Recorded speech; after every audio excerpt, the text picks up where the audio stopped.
Welcome back to the channel everyone. मैं हूं सी कविता और आज हम देखने वाले हैं जीएसटीआर 1A किस तरीके से फाइल की जाती है। देखिए, जीएसटीआर 1A फाइल करने से पहले ये समझ लो कि जीएसटीआर 1A में चेंजेस कौन कौन से हो जाते हैं। जीएसटीआर 1A के अंदर हमारे पास जो करंट टैक्स पीरियड है उसी से रिलेटेड आप चेंज कर सकते हो, अदर चेंज नहीं कर सकते। मैम करंट टैक्स पीरियड मतलब देखो, ये जो रिटर्न है ये रिटर्न है अप्रैल मंथ की। अप्रैल मंथ की रिटर्न में आपने जो भी चेंज करना है वो आप कर सकते हो। यहाँ जीएसटीआर 1 ऑलरेडी फाइल्ड है अप्रैल मंथ की, तो अप्रैल मंथ में जो भी आपने जीएसटीआर 1 में चेंजेस करने हैं वो 1A के अंदर कर दो। यानी इसके अंदर अप्रैल मंथ की R1 के अंदर कोई भी गलती हुई, कोई बिल आपने डालना ही भूल गए, कोई बिल आपने गलत डाल दिया उसको अमेंड करना है, कोई B2C सप्लाई डालना भूल गए, HSN जो है HSN को आपने कुछ ठीक करना है, तो आपने जो भी चीज़ यहाँ की इस R1 की ठीक करनी है, पर्टिकुलर R1 की, मैं उससे पिछली बात नहीं कर रही हूँ। जैसे अप्रैल 2025 की रिटर्न है तो यहाँ सिर्फ अप्रैल 2025 की R1 का डाटा ठीक होगा। ऐसा नहीं है कि आपने जो लास्ट टाइम जैसे मार्च 25 में, जनवरी 25 में, सितंबर 24 में कुछ भी डाटा डाला हो वो यहाँ पे चेंज नहीं होगा। क्लियर हो गई मेरी बात? ठीक है, सबसे पहले इस टेबल को हम लोग ओपन करते हैं।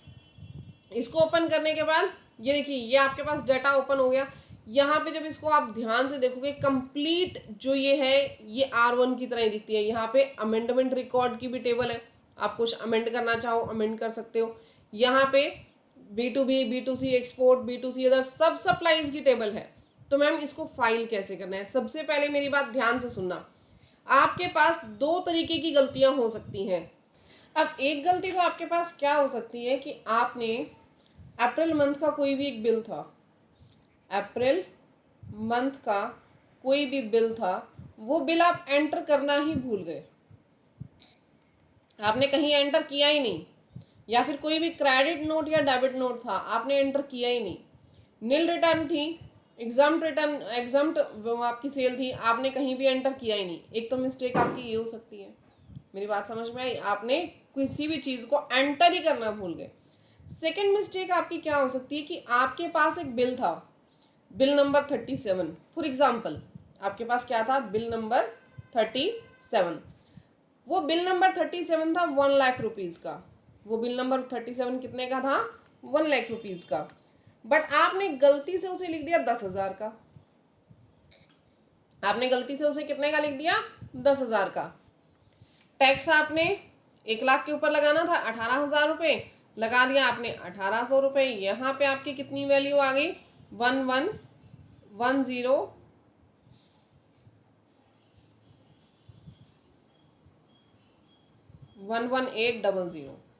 यहाँ पे 118,000, राइट।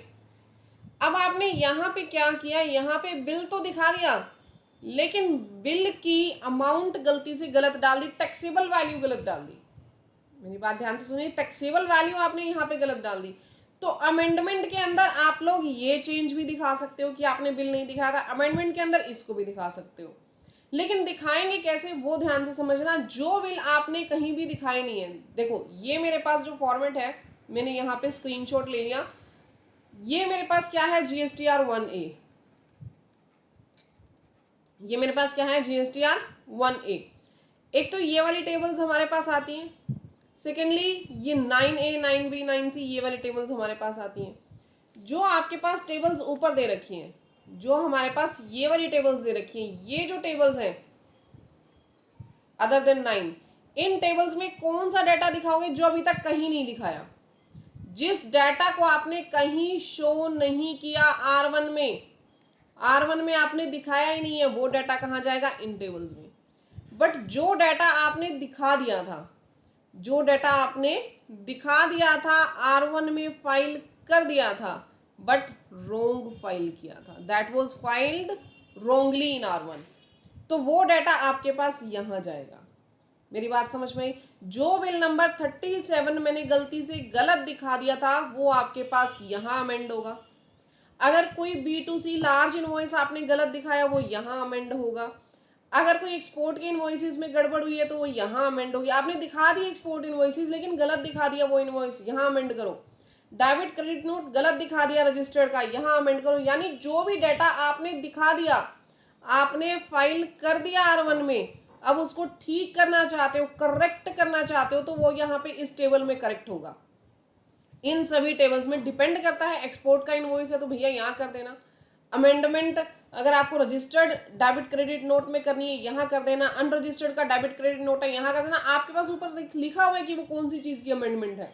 ये B2C अदर्स की अमेंडमेंट है। अगर कोई एडवांस है, एडवांस रिसीव्ड की अमेंडमेंट यहाँ होगी, एडजस्टमेंट ऑफ एडवांस की अमेंडमेंट यहाँ होगी, ECO वाले जो सप्लाईज है उनकी अमेंडमेंट यहाँ होगी, 9(5) का अगर अमेंडमेंट सप्लाई है तो वो यहाँ होगी।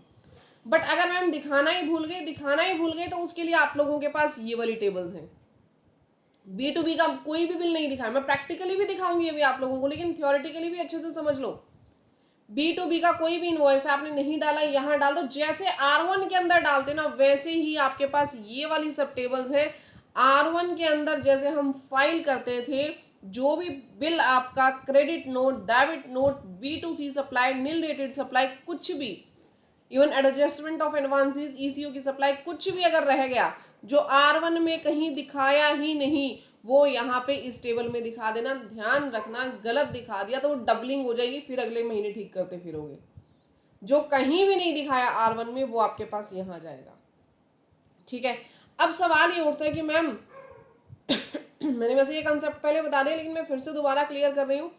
हम लोग 1A फाइल कर रहे हैं कब की? अप्रैल की, अप्रैल मंथ की। ठीक है, तो हमें यहाँ पे ध्यान रखना, करेक्ट भी क्या करना है, करेक्ट भी करना है R1 ऑफ अप्रैल।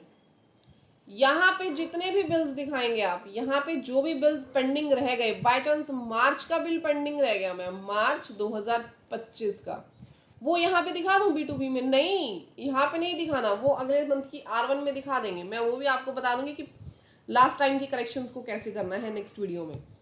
तो यहाँ पे आपको कौन से दिखाने हैं जो अप्रैल मंथ में नहीं दिखा पाया, वो एक पर्टिकुलर टैक्स पीरियड का आपका चेंज है। ठीक है, पिछले मंथ्स को इसमें मत उठाना। पिछले मंथ्स की कैसे चेंज होगी, अगर आपको सीखना है तो मैं बता दूंगी, आप लोग कमेंट सेक्शन में मुझे ज़रूर बताना कि आप सीखना चाहते हो या नहीं। ठीक है, और यहाँ पे कौन सी अमेंडमेंट्स जाएंगी, यहाँ पे भी GSTR 1 ऑफ अप्रैल की ही अमेंडमेंट जाएंगी, उससे पिछले का डाटा यहाँ पे अमेंड नहीं होगा, इस बात का ध्यान रखना। यहाँ तक क्लियर हो गया? अब इसको कैसे अमेंड करना है उसके लिए चलते हैं GST पोर्टल पे, वहाँ से हम देखेंगे। अब आपको करना क्या है, फॉर एग्जाम्पल बिल नंबर 90 है B2B का, आप डालना ही भूल गए, आप इसको ओपन करो, यहाँ पे ऐड रिकॉर्ड पे जाओगे। ऐड रिकॉर्ड पे जाने के बाद आपको कुछ नहीं करना, यहाँ पे जैसे हम जनरली डालते थे, यहाँ GST नंबर डालो, रिसिपिएंट का नाम अपने आप आ जाएगा, इनवॉइस नंबर डालो, इनवॉइस की डेट डालो। ठीक है, यहाँ पे आपके पास डाटा ओपन हो जाएगा। जैसे मैं यहाँ पे डालती हूँ GSTN नंबर, GST नंबर डालते ही नेम अपने आप उठा लेगा, इनवॉइस नंबर डालो, इनवॉइस डेट डालो, मतलब जैसे हम GSTR 1 फाइल करते थे सेम उसी तरीके से ही आपको फाइल करना है। GSTR 1 ऑलरेडी मैंने पिछली वीडियोस में आपको फाइल करनी बता दी थी। अगर कोई भी बिल नहीं डला है GSTR 1 में तो वो सिंपल तरीके से इन टेबल्स में वैसे ही डालना, इन टेबल्स में जैसे कि GSTR 1 में डालते हो, वो अपडेट हो जाएगा। उसकी HSN समरी भी जाएगी, डॉक्यूमेंट इशूड भी जाएंगे उन्हीं बिल्स के सिर्फ जो नहीं डाले थे। नेक्स्ट मैं बात करूं अमेंडमेंट्स की। मैम अमेंडमेंट्स को लेके क्या करना है? अमेंडमेंट मतलब कोई भी एक बिल आपने डाला था, जिसमें B2B बिल को ओपन कर दूं। ठीक है, एक बिल था मैंने डाला लेकिन उसकी अमाउंट गलत चली गई, रिसिपिएंट को ठीक मत कर देना। यहाँ पे अगर रिसिपिएंट गलत डल गया है, रिसिपिएंट का नाम GST नंबर गलत चला गया तो उसको आप क्रेडिट नोट इशू करेंगे। ऐसा नहीं है कि यहाँ पे रिसिपिएंट को ही आप ठीक कर दें। यहाँ पे मैं बिल नंबर एंटर कर देती हूँ, जो बिल गलत गया नहीं है, ये मैं सिर्फ आपको सिखाने के लिए बता रही हूँ, मैं रैंडमली इसको फाइल करना सिखा रही हूँ बस। ठीक है, यहाँ पे देखो ओरिजिनल रिटर्न पीरियड आपके पास अप्रैल का ही आएगा, क्योंकि मैंने पहले ही आपको बता दिया सिर्फ अप्रैल के बिल ठीक होंगे। एंड हमने अमेंड कर दिया रिकॉर्ड। या आपके पास GST जो फाइलर है, GST का जो बिल है उसके रिसिपिएंट की डिटेल्स आ गई, ओरिजिनल इनवॉइस नंबर आ गया, रिवाइज्ड या ओरिजिनल जो आपके पास डेट है वो आ गई। यहाँ पे रिवाइज्ड इनवॉइस नंबर डाल दो। ध्यान रखना रिसिपिएंट को चेंज मत कर देना प्लीज, होगा भी नहीं वो चेंज।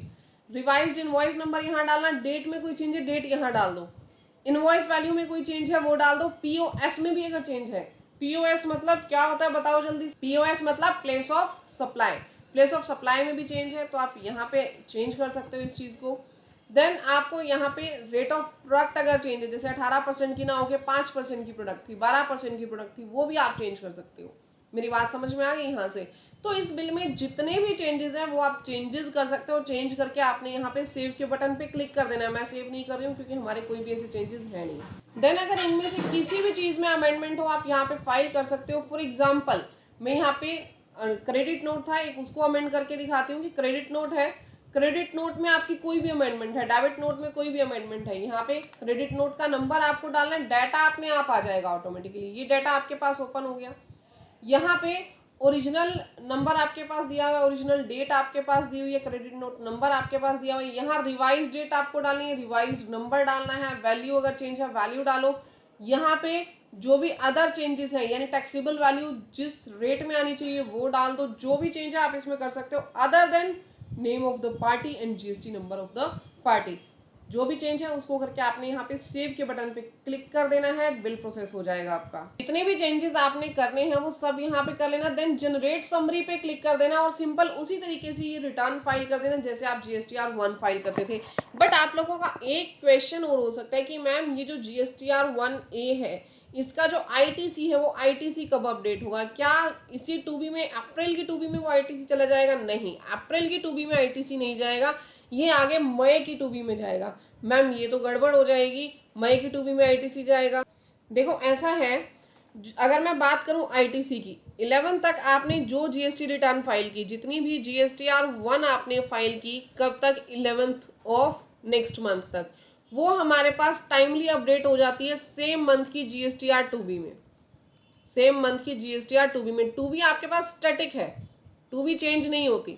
लेकिन 2A की मैं बात करूं, 2A मैंने पिछली वीडियोस में भी बताया था, जब बिल डालोगे वो 2A के अंदर ऑटोमेटिकली जाके अपडेट हो जाएगा जिस भी मंथ की 2A आप फाइल कर रहे हो। बट हमें ITC क्लेम किस बेस पे करना है? 2B के बेस पे क्लेम करना है, ठीक है। 3B में यहीं से ITC जाएगा। यहाँ जो 2B है, 2B आपकी GSTR 1A से इफेक्टेड नहीं होगी। GSTR 1 सेम मंथ की 2B की मैं बात कर रही हूँ। यहाँ पे अप्रैल की ही R1 है, अप्रैल की ही 2B है और अप्रैल की ही 3B है। GSTR 1A जो है अप्रैल की, वो कब फाइल होगी? ऑब्वियसली 11 के बाद फाइल होगी, 11 से पहले तो फाइल ही नहीं हो सकती। चक्कर क्या है, ये आपके पास बाद में ही फाइल होगी, 11 के बाद फाइल होगी। लेकिन ये तो उसके बाद फाइनल हो जाती है ना, ये तो फाइनल हो चुकी होती है उस टाइम पे, जब ये एक्टिवेट होगी ये फाइनल हो चुकी होती है 2B, ठीक है। तो इसका जो डाटा है वो कौन सी 2B में जाकर के फाइनल होगा? 2B ऑफ मई, मई की 2B में जाके फाइनल होगा। नेक्स्ट आपको मई की 2B में जाकर के ये दिखेगा। मेरी बात समझ में आ गई? तो मैम फायदा क्या हुआ? फायदा ये हो गया ना कि साथ के साथ आपने अपनी गलतियां रिवाइज कर ली। जो आपके अकाउंट्स है, अकाउंट्स को तो प्रॉपर लेकर के चलोगे ना, सामने वाले के 2A में तो एटलीस्ट अपडेट हो गया, उसको यूं तो तसल्ली होगी, ठीक है कि मेरा बिल आपने ठीक करके दिखा दिया, या आपको अपनी गलती सुधारने का मौका दिया गया है। लेकिन इससे 2B के ऊपर कोई इफेक्ट नहीं पड़ेगा। ITC आपको 2B के अकॉर्डिंग ही लेना है, ठीक है।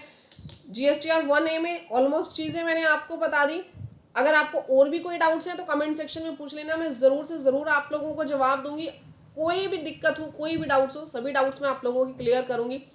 नेक्स्ट हम देखेंगे GSTR 3B किस तरीके से फाइल करनी है, कौन कौन सी बातों का ध्यान रखना है GSTR 3B फाइल करते हुए। अगर आप इसका एडवांस्ड भी कोर्स चाहते हो कि मैं फ्री में आप लोगों को प्रोवाइड करूं, तो मेरी इस प्लेलिस्ट को आप लोगों ने प्रमोट जरूर करना है। देखो आप लोग भी मेरा साथ दो, मैं भी आप लोगों का साथ देती हूँ। फ्री ऑफ कॉस्ट में GST रिटर्न्स का एडवांस्ड कोर्स आप लोगों को दूंगी, ठीक है, जिसमें हम अदर चीज़ें भी देखेंगे कि GST पोर्टल पे किस तरीके से फाइल की जाती है, GST पोर्टल पे और क्या क्या आप लोग कर सकते हो। तो इसके लिए आपको क्या करना है, सबसे पहले तो चैनल को सब्सक्राइब कर लेना है, वीडियो को लाइक कर देना है और नोटिफिकेशन के बटन पे क्लिक कर देना है, ताकि इस तरीके की इंपॉर्टेंट वीडियोस आप लोगों को टाइमली मिलती रहें। और अगर आप लोगों को सच में एडवांस कोर्स चाहिए तो कमेंट सेक्शन में ज़रूर बताना, मैं आप लोगों के लिए ज़रूर एडवांस कोर्स भी फ्री में लेकर के आऊँगी। तब तक के लिए thank you, bye bye, take care everyone.